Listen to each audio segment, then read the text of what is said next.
We're here today to test the all-new Princecraft Quarum 25 SE. This is a completely new model from the ground up. As you can see, this is a very unusual layout for a pontoon boat, particularly with the bar area right here. You see that on a few very high-end, super expensive pontoons, but you don't see them on many production boats. And the cool factor on this boat, it is off the charts. LED rope lighting around everything, around the speakers, the cup holders, even around the counter. Here's something else you file under just plain cool. The dash is really cool too. Check out the sport wheel, the burlwood accents, and lighted switches. The port side of this boat has a very unusual layout. In the back, you have a cutting table with some cup holders and a spot to stow your cooler. And then you have this little bar area right here. Since those units take up a lot of the aft area of the boat, where do you put your changing station? Well, it pops up right here. This unit also holds a handy trash container. Up in the bow, the Quarum has a much more standard layout, one you'd expect from a pontoon boat like this, with some nice big lounges and of course stowage underneath.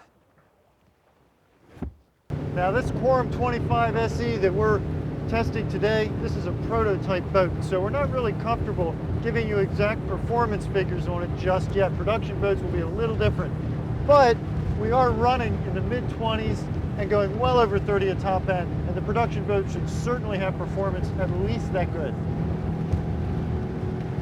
The aft starboard side lounge is pretty much about what you'd expect. This is more par for the course, and yes, these seats are very comfy.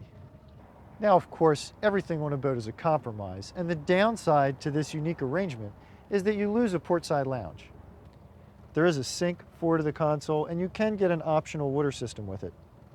Another nice thing about having all these different units is the stowage. There's even more under the console and inside the bar.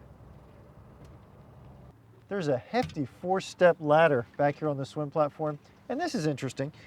Princecraft put the access to your battery compartment from back here as well. So it's nice, it kind of keeps all the mechanical items out here, outside of the actual entertainment area of the boat. What? No cup holder within reach?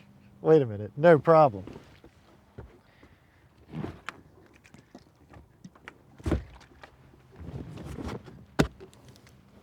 There we go. I like how Princecraft used this nice long piece of aluminum to help keep the console supported and in place here, but you'll notice that it's screwed, not bolted. If this were my boat, I think I'd change those screws out for bolts. JP, I love this arrangement, but since you lose the lounge over here, don't you lose a lot of seating capacity? Not really, Lenny, because those seats are lower than the railing, so basically it gives you 4 seats and they are lockable, so you can sit here when you're running. Oh, so it's okay to use these seats even when the boat's up and going? Yep.